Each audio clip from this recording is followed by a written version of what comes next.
사람들의 입에 많이 회자되는 말 중에 하나가 미니멀리즘이라는 말입니다. 이 말은 최소한도의 최소의라는 뜻의 미니멀에다가 주의라는 의미의 이즘이 결합된 단어로 단순함을 추구하는 예술을 뜻하는 말입니다. 미니멀리즘은 1960년대 미술 등 시각예술 분야에서 최소한의 도구를 이용해서 본질만 남기자 이런 의도로부터 시작된 운동입니다. 그런데 이 운동이 예술 분야를 넘어서서 모든 삶의 영역에서 불필요한 것들을 거두어내고 단순한 삶을 살자는 운동으로 확산되어졌는데 그 핵심은 다른 게 아닙니다. 우리가 불필요한 것들을 걷어내고 비워내야 그때 비로소 우리에게 정말 중요한 것, 내게 꼭 맞는 삶에 집중된 삶을 살아갈 수 있다는 것입니다. 사실 우리는 쓸데없는 일에다가 너무나 많은 시간과 에너지와 감정을 낭비하며 살아가다가 정작 내게 정말로 필요한 것, 내 인생에 중요한 것들이 뭔지도 모르고 거기에 집중된 삶을 살아가지 못하는 것을 보게 됩니다. 그러나 우리가 우리의 삶에서 불필요한 것들을 거두어내고 우리의 삶을 단순화한다. 그러면 그럴수록 우리의 삶이 더욱 분명해지고 아름다워지는 것입니다. 우리 믿음도 마찬가지입니다. 우리가 바르게 신앙생활하려면 우리의 믿음 생활에서 본질적인 것, 정말 중요한 것, 그것 외에 덜 중요한 것들을 거두어내어 비우는 단순함이 필요합니다. 이것을 실천함으로 우리가 끊임없이 교회의 본질, 신앙의 본질에 우리가 더욱 집중된 삶을 살아갈 수가 있는 것입니다. 오늘은 종교개혁 주일입니다. 종교개혁의 모태는 개혁교회는 항상 개혁되어져야 한다는 것입니다.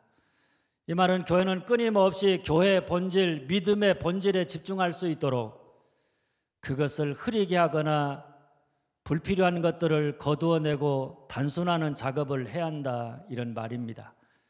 그런데 종교개혁자 루터는 우리의 신앙이 세속에 변질되지 아니하고 성서적인 거룩함과 믿음을 지키려면 우리가 세 가지가 지켜져야 하는데 그게 뭔가 하면 오직 성경, 오직 은혜, 오직 믿음입니다.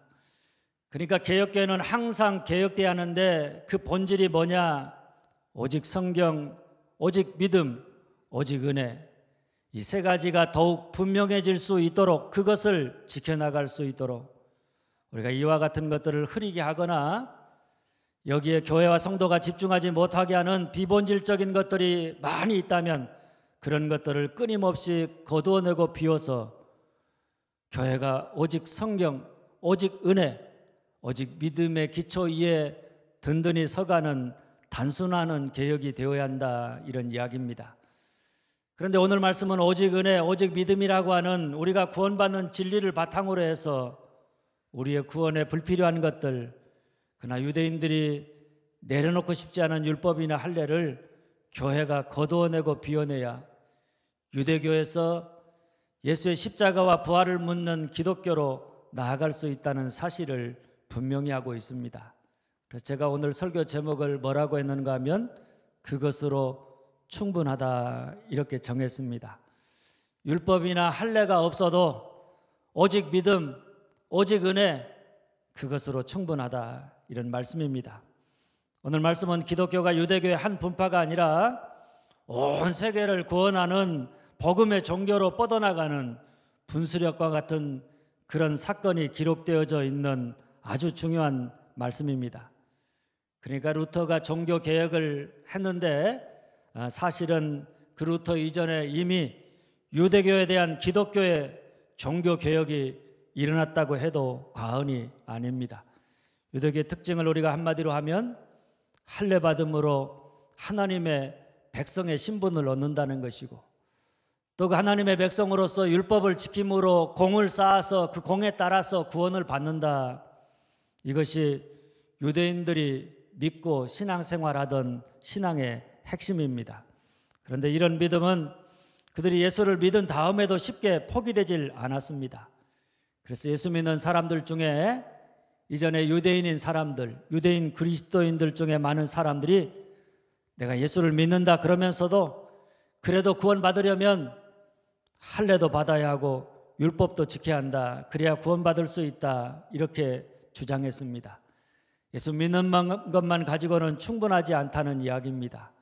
그런데 바울과 바나바가 안디옥에서부터 파송을 받아서 이방인 지역을 돌아다니면서 전파하는 복음이 뭔가 하면 한번 따라서 합니다. 예수 믿으면 은혜로 말미암아 구원을 받는다. 예수 믿으면 은혜로 말미암아 구원을 받는다. 할례를 받아서도 아니고 우리가 율법을 지켜서 거기에 따르는 공에 따라 그 공덕을 힘입어서 우리가 구원받는 게 아니라 오직 은혜로 말미암아서 구원을 받는다. 이것이 바울과 바나바가 전한 복음의 내용입니다. 유대인들처럼 율법을 지켜야 한다거나 아니면 할례를 받아야 구원받는다는 것이 아닙니다. 그런 것 없어도 그냥 예수만 믿으면 예수 십자가 안에 나타난 하나님의 은혜, 하나님의 사랑을 믿으면 그 은혜를 믿음으로 말미암아 우리가 구원받는다. 이렇게 복음을 전했습니다. 그러나 유대인들의 입장에 생각해 보면 그동안 자기들만이 하나님의 백성이고 하나님의 택한 사람이라고 그 표시로 할례를 받았고 그리고 율법을 자랑하며 살아왔는데 그 할례 받음과 율법이 구원 얻는데 아무 소용이 없다고 말하는 이 그리스도인들, 특별히 안디옥 교회 바울과 바나바가 굉장히 불쾌하게 느껴졌을 것입니다. 그래서 1절에 보면 안디옥 교회 안에 어떤 일이 일어났는가 하면 예수 믿어도 할례를 받아야 하고 율법을 지켜야 구원받는다. 이렇게 믿고 있던 유대인 그리스도인들 중에 몇몇 사람들이 정의감에 불타서 작정을 하고 유대 지방으로부터 이방 선교의 본거지인 안디옥에 내려옵니다. 그리고 1절 전반절 말씀입니다. 어떤 사람들이 유대로부터 내려와서 형제들을 가르쳤다는 것입니다. 니들이 지금 뭔가를 잘 모르고 있으니까 내가 이곳까지 내려와서 진리가 뭔가를 내가 분명하게 너희에게 가르쳐 주겠다. 이런 태도입니다. 어떻게 가르쳤는가 하면 모세 법대로 할례를 받지 아니하면 니들이 아무리 예수를 믿어도 구원받지 못한다. 이렇게 가르쳤습니다. 아무리 예수를 믿는다고 할지라도 유대인처럼 할례를 받지 아니하면 유대인처럼 율법을 행함으로 공을 쌓지 아니하면 능히 구원을 받지 못한다. 여러분, 이것은 우리가 구원받으려면 예수 믿는 것만 가지고는 부족하다. 예수 믿어도 유대인처럼 할례를 받아야 되고 율법을 지켜서 공을 쌓아야 구원을 받을 수 있다는 주장입니다. 2차 세계대전 때 유럽의 연합군 포로 수용소에서 군의관들이 만들어낸 새로운 병명이 있었는데 그게 뭔가 하면 가시철망병이라고 합니다. 이 병은 포로 수용소에서 죄수들이 가시철망 속에 갇혀 사는 상황에서 너무나 절망적인 상황, 그 상황 속에서 얻은 병이라고 해서 그렇게 이름 붙여졌다고 합니다. 이 병의 증세는 분명 포로 수용소에서 벗어나 자유인이 되었는데도 불구하고 자유를 누리지 못하고 여전히 자기가 포로 수용소 가시철망 안에 갇혀 있는 것처럼 늘 생각하면서 극도로 우울해하고 먹어도 살이 찌지 않고 전신이 쇠약해져서 누워만 있으려고 한다는 것입니다. 그런데 우리가 율법과 할례라고 하는 가시철망병에 걸리면 내가 예수 믿음으로 말미암아 그리스도 안에 있는 생명의 성령의 법이 죄와 사망의 법에서 우리를 해방하였음에도 불구하고 진리가 우리를 자유케 하였음에도 불구하고 내가 이제는 율법 아래서 율법의 멍에를 지고 사는 자가 아니라 은혜 아래서 참 자유를 누리는 자유인이 되었음에도 불구하고 여전히 내가 구원받으려면 할례를 받아야 되고 율법을 지켜 행함으로 공덕을 쌓아야 한다는 생각을 쉽게 떨쳐버리지 못한다는 것입니다. 그런 여러분 어떻습니까? 주님이 예수 그리스도의 십자가를 통해서 우리의 구원을 완성하셨지만은 그래서 우리가 이전에 어떤 사람이든 예수 믿으면 그것으로 우리의 구원이 충분하지만은 그 사실을 온전히 믿지 못하고 여전히 율법과 할례 가시철망에 갇혀서 예수 믿으면서도 구원받으려면 유대인들처럼 할례를 받아야 하고 율법을 지켜야 한다고 주장하는 것을 보게 되어집니다. 그런데 여러분, 유대 그리스도인들이 믿음을 가졌다면서도 그들이 여전히 유대교의 틀 안에 갇혀서 예수 믿는 믿음을 유대교와 섞으려고 하는 것을 보면 오늘날 사단이 교회와 성도들의 믿음을 무너뜨리기 위해서 끈질기게 공격하는 게 무엇인가 하는 것을 우리가 보게 되어집니다. 그게 뭐겠습니까? 예수 그리스도의 십자가입니다.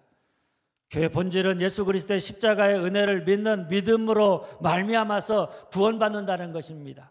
교회가 존재하는 이유는 예수 그리스도의 십자가의 은혜를 통해서 죄악 가운데 살아가는 사람들을 구원하고자 하는데 있는 것입니다.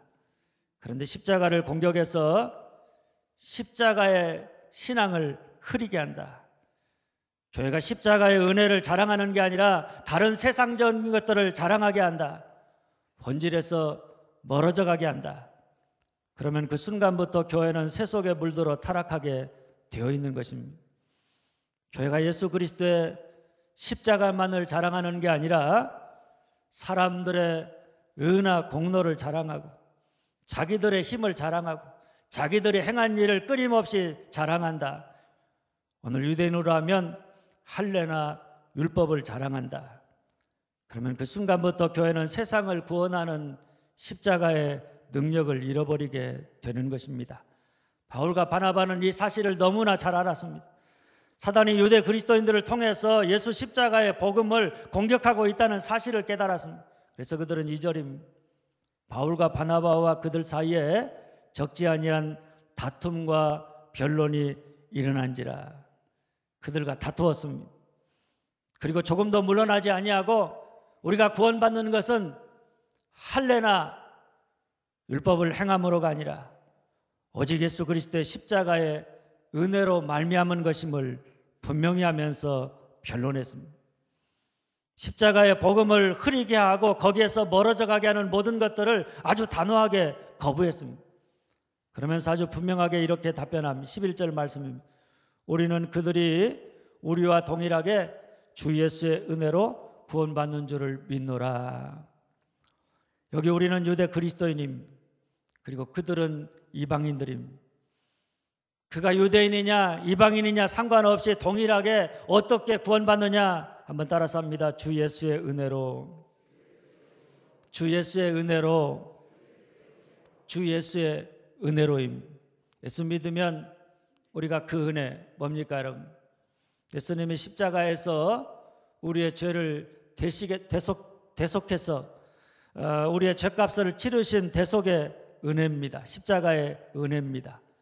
그 은혜로 말미암아 그 은혜를 믿음으로 말미암아 우리가 구원을 받는다. 그것으로 충분하다. 이런 말씀입니다. 할렐루야. 오늘 우리가 구원받는 것은 오직 예수 그리스도의 십자가의 은혜요. 그 은혜를 믿음으로 말미암아 구원을 얻는 것입니다. 다른 복음은 없습니다. 따라서 교회가 세상을 구원하기 위해서 꽂아야 될 깃발도, 교회가 세상을 향해서 선포돼야 될 복음의 내용도 예수 그리스도 십자가밖에는 없는 줄 믿으시기를 바랍니다. 십자가가 없는 교회, 예수 그리스도의 십자가를 더 이상 자랑하지 않는 교회, 십자가의 복음을 전하지 않는 교회, 그런 교회와 성도는 무너지게 되어져 있습니다. 그러므로 오늘 우리는 바울과 바나바처럼 오직 은혜, 오직 믿음의 십자가의 신앙을 더욱 분명히 하고 오늘 우리의 삶과 우리 교회를 통해서 다른 무엇이 아니라 오직 예수 그리스도의 십자가만을 자랑하는 그런 교회와 성도가 되어야 하는 줄 믿으시기를 바랍니다. 둘째, 예루살렘에서 개최된 예루살렘 교회 회의의 모습입니다. 한번 따라서 합니다. 회의를 통해 하나님의 뜻을 찾아나갔다. 회의를 통해 하나님의 뜻을 찾아나갔다. 안디옥 교회에서 바울과 바나바가 유대인 그리스도인들과 구원의 문제를 가지고 다투고 변론하다가 아무리 말해도 그들이 항복하려고 하지 아니하고 논쟁과 감정만 더 상해져서 이 문제를 어디로 보냈는가 하면 예루살렘 교회로 보냈습니다. 예루살렘 교회는 초대교회 중심지고 그곳에는 교회를 이끌어가는 가장 중요한 교회 지도자들이 많이 있던 교회입니다. 오늘로 말하면 총회와 같은 기능을 담당하던 교회입니다. 그러니 바울과 바나바가 안디옥에서 아무리 예수 믿으면 그것으로 구원 얻기에 충분하다, 할례를 받거나 율법을 행할, 그래야 구원받은 것은 아니다 이야기하고 유대로부터 내려온 그들을 쫓아내도 그것이 예루살렘 교회에서 공식화되기 전까지는 언제든 교회 안에 또다시 그 문제가 발생할 수 있다는 사실을 알았습니다. 그래서 교회가 만일 이대로 두면 유대교 그리스도인과 이방인 그리스도인이 서로 대립하면서 갈라져서 분쟁할 수도 있겠다, 이런 판단을 하게 된 것입니다. 그래서 아예 그 문제를 예루살렘 교회 곧 전체 교회에 공론화시켜서 그 문제에 대한 결론을 내리도록 이끌었던 것입니다. 그래서 베드로와 야고보를 비롯한 예루살렘 교회 지도자들과 안디옥 교회 지도자인 바울과 바나바를 비롯해서 교회 지도자들이 예루살렘에 모여서 구원의 문제를 놓고 회의를 열었는데 그것을 흔히 예루살렘 회의라 이렇게 부릅니다. 이 회의의 사회는 예수님의 동생 야고보가 모았고 이 회의의 주동적인 발언자는 베드로요, 이방교회를 대표해서 바울과 바나바가 참여해서 이방인들 가운데 일어난 하나님의 구원의 역사를 증언했고, 그리고 결론적으로 야고보가 회의를 종합하고 끝내는 것을 보게 되어집니다. 그런데 회의를 통해서 우리에게 주는 몇 가지 지혜와 진리가 있는데 그게 뭔가 하면 먼저는 문제를 공론화시켰다고 하는 것입니다. 6절 말씀입니다. 사도와 장로들이 이 일을 의논하러 모여 많은 변론이 있은 후에, 어떤 면에 생각해 보면 안디옥 교회에서 발생한 문제처럼 생각할지 모릅니다. 그런데 사실은 이 문제는 안디옥 교회만의 문제가 아니라 그들이 예루살렘에 이르러 보니까 바리새파 중에 믿는 사람들이 어떻게 말했는가 하면 5절입니다. 이방인들에게 할례를 행하고 모세의 율법을 지키라 명하는 것이 마땅하도다. 뭡니까 여러분? 유대로부터 안디옥 교회에 들어와 문제를 일으켰던 사람들과 똑같은 주장입니다. 그러니까 이것은 대부분의 유대인 그리스도인들의 생각이라 이렇게 보면 맞는 것입니다. 예수 믿는 것, 그것만으로 안 된다, 그것만으로 능히 구원받을 수 없다는 것입니다. 그래서 유대인들처럼 이방인들도 예수 믿은 다음에 할례를 받아야 되고 그리고 율법을 지켜서 공을 쌓아야 한다는 것입니다. 그러고 보면 그 당시에 많은 유대인들이 예수를 믿으면서도 1절에 어떤 사람들이나 5절에 바리새파 사람들처럼 유대인이나 이방인이나 동일하게 주 예수의 은혜로 구원받는다는 사실을 믿지 못했다는 것입니다. 그러다 보니까 바울과 바나바를 비롯한 사도들이 판단하기를 만일 교회가 이번에 이 기회에 할례와 율법이라고 하는 유대인의 가시철망을 벗어버리지 못한다, 여기에 대해서 예수 십자가의 복음만이 우리를 구원한다는 사실을 분명히 정리하지 못한다, 그러면 교회가 유대파 그리스도인 교회와 이방인파 그리스도인 교회로 나누어져서 교회가 큰 혼란에 빠질 수도 있다는 사실을 알았습니다. 그래서 이 문제를 모든 교회가 함께 공론화시켜서 할례에 대해서 찬성하는 사람들의 입장도 들어보고 거기에 대해서 반대하는 사람들의 입장도 들어보고 하나하나 토론의 과정을 통해서 공적인 결론을 이끌어냈습니다. 그리고 놀랍게도 교회는 이후로 이 문제로 더 이상 다투거나 논쟁하지 않았다는 사실입니다. 이걸 보면 교회 안에 어떤 문제에 대한 의견이 다를 때 사실 우리가 토론하는 문화에 익숙하지 않아서 그렇지 토론하는 과정을 통해서 공동체 안에 속한 각각의 의견들이 다 한마음 하나로 모아질 수도 있다는 사실입니다. 내가 다른 사람의 주장을 듣고 다른 사람은 나의 주장을 듣고 그리고 그 가운데서 서로가 말하고자 하는 바를 이해하고자 노력하고 공감하고 그리고 그 뜻이 하나로 모아져서 결정이 되면 그때는 모두가 그 결정을 따른다, 이런 문화가 바로 토론 문화인데, 초대교회는 그냥 일방적으로 내가 진리고 너는 비진리니까 무조건 나를 따르라 이렇게 말하지 않았습니다. 예수 그리스도의 은혜로만 구원받는 것이 진리임에도 불구하고 할례와 율법을 주장하는 그런 사람들과 더불어서 함께 토론함으로 반대했던 사람들, 복음에 대한 그릇된 이해를 가지고 있던 사람들까지 다 포함해서 모든 사람들 한 사람 한 사람들을 설득해서 진리 안에서 하나 되도록 이끌었던 것입니다. 할렐루야. 여러분, 우리가 의견이 다를 수 있습니다. 생각이 다를 수도 있고요, 또는 믿음에 대한 이해가 다를 수도 있고요, 또 때로는 자기가 진리라고 믿는 그 진리가 거짓된 복음에 기초한 거짓된 진리일 수도 있습니다. 그러나 우리가 다친 마음을 가지고 자기가 생각하는 것, 자기가 믿는다고 하는 것만 옳다고 주장하게 되면, 그리고 그것을 상대방에게 강요한다면 거기에는 항상 네 편과 내 편으로 나누어지고 진리 안에서 하나됨을 이룰 수 없고 분쟁과 다툼이 자리할 수밖에 없는 것입니다.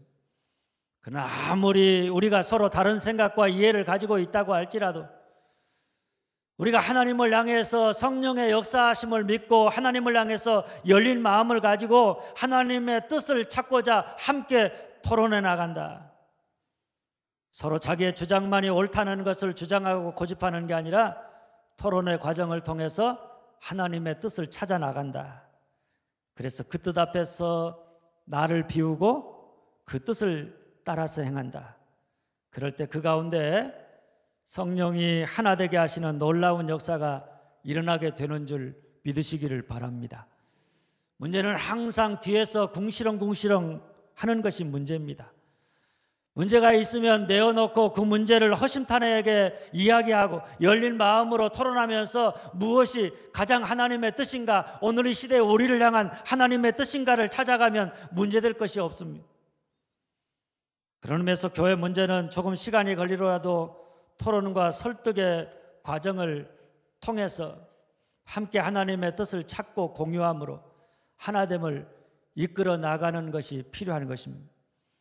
그런데 토론을 통해서 하나님의 뜻이 아니라 그저 토론한다고 해놓고 자기 주장만 내세운다. 자기가 하고자 하는 말만 하고 그것을 받아들이면 좋다 그러고 그렇지 않으면 틀렸다고 말한다. 그리고 그것으로 끝이다. 그러면 여러분 오히려 토론한다고 하다가 서로 골만 더 깊어지게 되어 있습니다.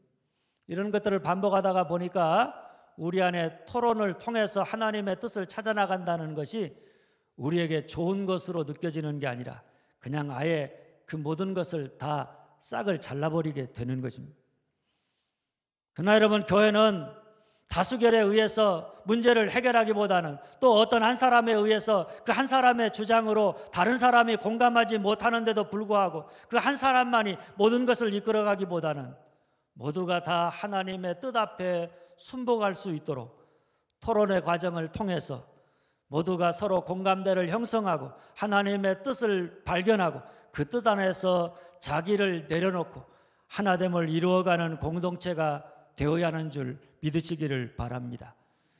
그리고 또 하나 예루살렘 에오에서 배우는 교훈은 한번 따라서 합니다. 복음의 핵심을 분명히 했다.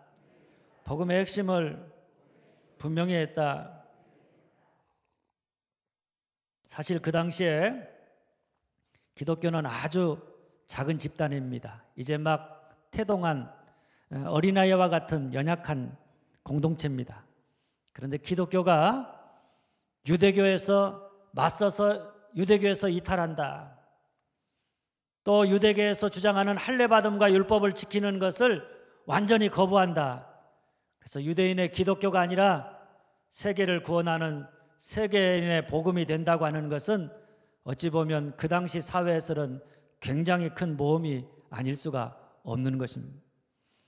만일 그동안 할례를 받고 율법을 지키는 것을 통해서 구원받았다, 하나님의 백성이 되었다고 믿으면서 살아왔던 유대인들이, 그래서 유대인이지만은 예수 믿었던 그들이 오직 은혜, 오직 믿음, 그것으로 충분하다고 주장하는 기독교인들의 주장을 반박하고 나선다. 그러면 기독교인들은 어떤 면에서 많은 유대인 그리스도인들의 이탈을 맞이하게 되어져 있는 것입니다. 유대인 그리스도인들이 교회에서 떠나간다, 이방인들만 남아있다, 그러면 그 교회는 힘을 잃어갈 수밖에 없는 것입니다.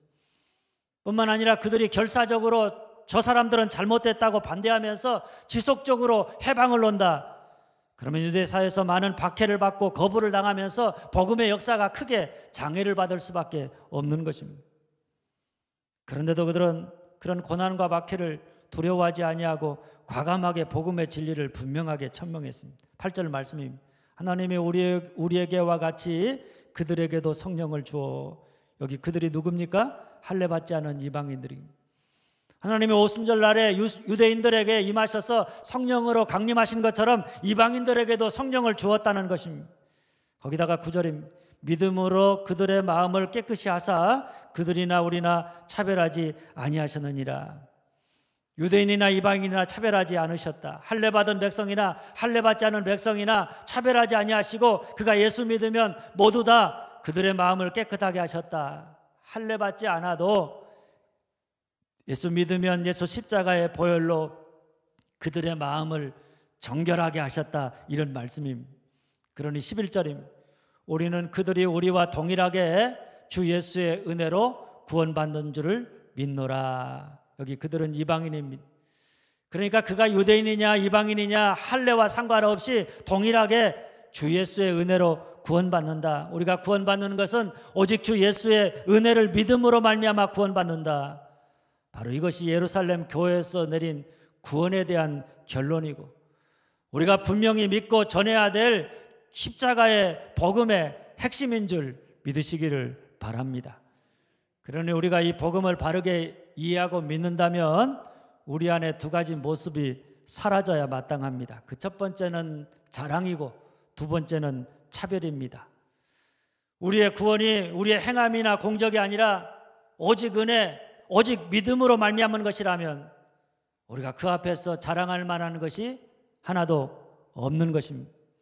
그래서 바울은 그가 복음을 위해서 많은 핍박과 고난을 당하고, 그리고 그 많은 복음의 사역을 감당하고 많은 업적을 이루었지만은 그가 뭐라고 고백했는가 하면, 한번 따라서 합니다. 나는 십자가 외에는 자랑할 것이 없습니다. 나는 십자가 외에는 자랑할 것이 없습니다.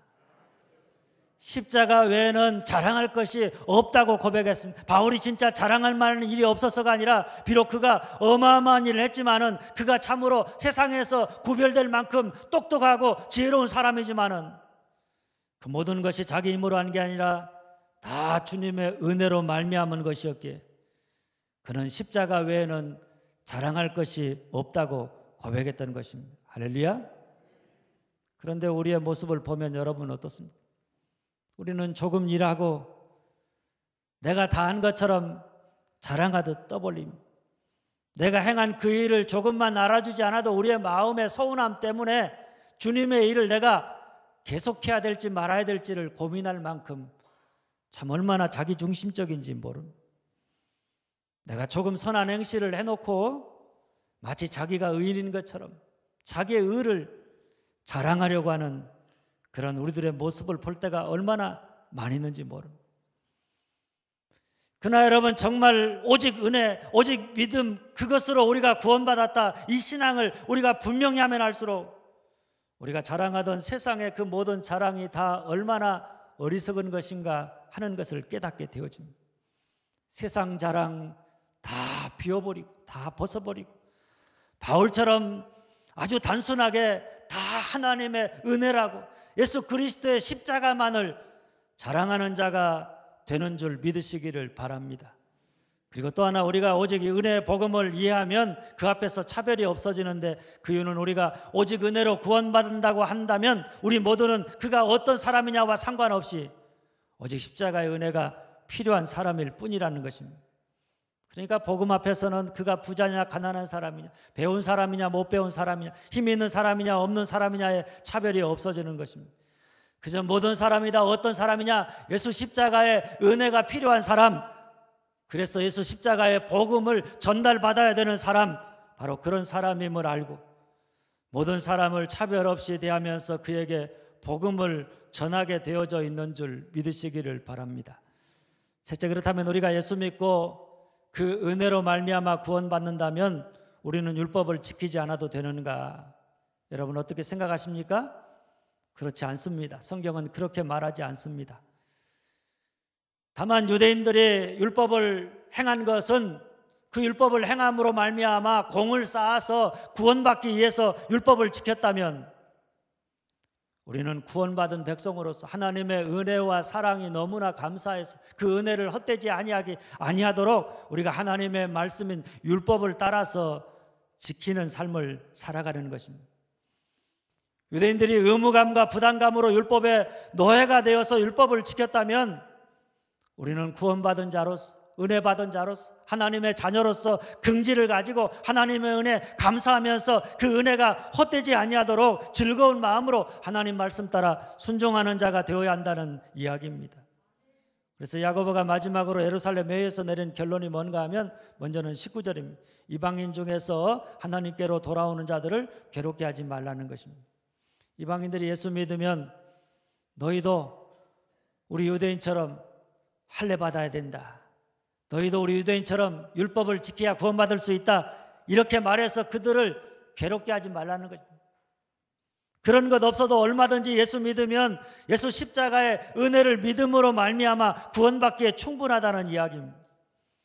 그러나 야고보는 거기에 그치지 않았습니다.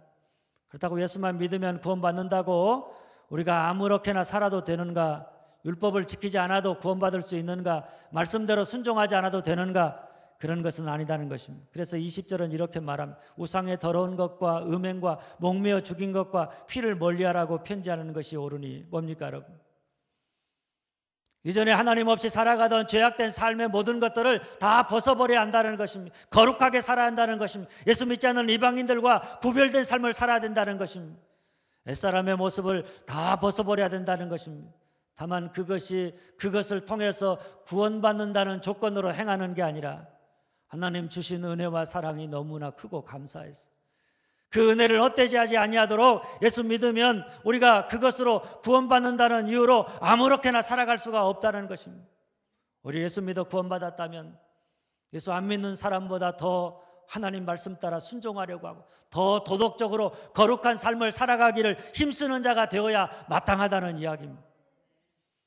하나님 뜻을 따라서 하나님 말씀 따라서 순종하며 살아가면 우리의 삶을 통해서 하나님의 영광을 드러내며 살아갈 때 우리가 구원받은 하나님의 자녀로서 세상 속에서 당당하게 거룩한 믿음의 길을 걸어가는 자가 되어질 수 있는 줄 믿으시기를 바랍니다.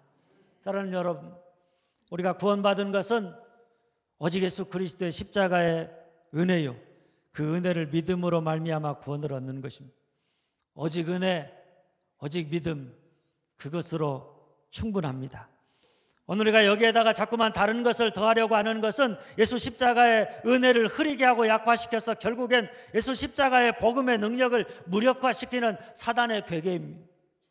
그러므로 오늘 우리는 종교개혁주의를 맞이해서 개혁교회는 항상 개혁돼야 한다는 분명한 믿음을 가지고 교회가 더욱 오직 성경, 오직 믿음, 오직 은혜의 신앙을 분명히 지켜나갈 수 있도록 이와 같은 것을 흐리게 하거나 회방하거나 여기에 교회와 성도가 집중하지 못하게 하고 다른 것을 자랑하게 하는 것들이 있다면, 그런 불필요한 것들이 있다면 그 모든 것들을 과감하게 거두어내고 교회와 성도를 통해서 오직 예수 그리스도의 십자가의 은혜만이 드러나서 예수 십자가의 은혜만을 자랑하고 십자가의 복음의 능력으로 날마다 흥왕케 되는 교회와 성도가 되어질 수 있기를 주님의 이름으로 축원합니다.